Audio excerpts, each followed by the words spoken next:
శ్రీ గురుభ్యో నమః.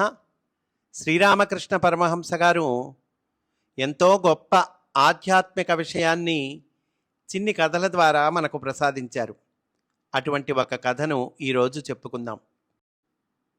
ఒకసారి శ్రీరామకృష్ణులు రామచంద్రదత్త ఇంటికి వెళ్ళారు. ఆ సందర్భంగా రామచంద్రదత్త ఒక పౌరాణికుణ్ణి పిలిచి భాగవత కాలక్షేపం ఏర్పాటు చేశాడు. పురాణ కాలక్షేపం పూర్తి అయిన తరువాత ఒక భక్తుడు గురుదేవులను ప్రేమభక్తి గొప్పదా, జ్ఞానభక్తి గొప్పదా అని ప్రశ్నించాడు. దానికి సమాధానం చెబుతూ గురుదేవులు భగవంతుణ్ణి ప్రేమించి ఆయన మన సొంతం అని అనుకుంటే తప్ప భగవంతుని యందు ప్రేమ భక్తి జనించదు. ఒక కథ చెబుతా విను అని ఈ కథను చెప్పారు.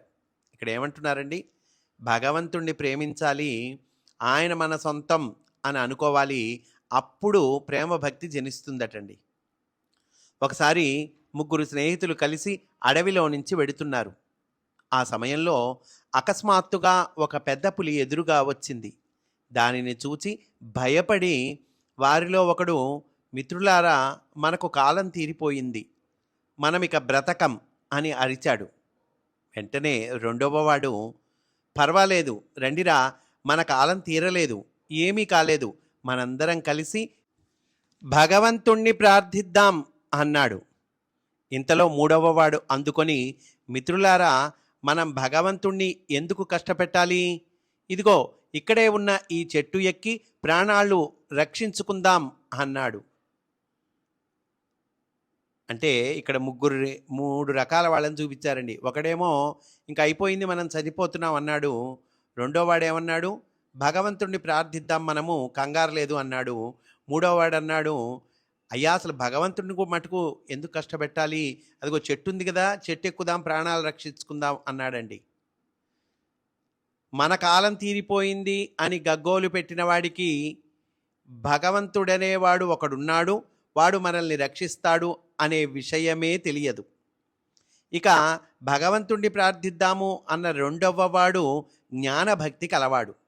భగవంతుడు ఒకడున్నాడని, అతడు సర్వవ్యాపి అని, ప్రపంచాన్ని మనను అతడు సృష్టించి పోషిస్తాడని వాడికి తెలుసు. ఇక చెట్టెక్కి ప్రాణం రక్షించుకుందాం, భగవంతుణ్ణి మనం ఎందుకు కష్టపెట్టాలి అన్న మూడవవాడు ప్రేమ భక్తి కలవాడు. ఈ మూడోవాడు ప్రేమ భక్తి కలిగినటువంటి వాడండి. ఎందుకు కష్టపెట్టాలి భగవంతుణ్ణి అని అన్నాడు కదండి. వీడు ప్రేమ భక్తి కలవాట. ఎలా చెప్తున్నారు? వాడికి భగవంతుని యందు గాఢమైన ప్రేమ ఉంది. అటువంటి ప్రేమ స్వభావం భగవంతుని కంటే తానే బలవంతుడనని భక్తుడు విశ్వసించేలా చేస్తుంది. వాడు ఎల్లప్పుడూ తన ప్రియసఖుడైన భగవంతుడికి ఎక్కడ నొప్పి కలుగుతుందో అన్న మెలకువతో ఉంటాడు.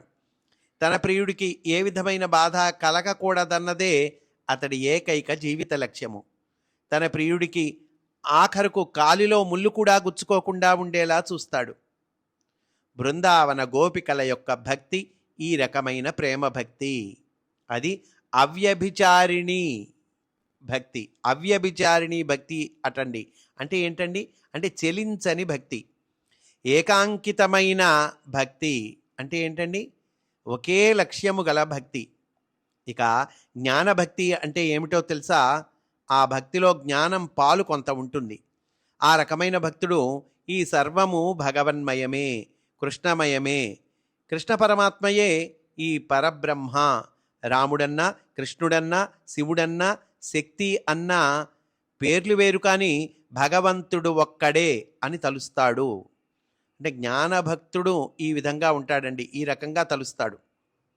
కానీ ప్రేమ భక్తిలో ఆ మాత్రం జ్ఞానస్పర్శ కూడా ఉండదు అని గురుదేవులు ప్రేమభక్తికి జ్ఞానభక్తికి గల తేడాను వివరించారు. స్వస్తి. వాసుదేవ.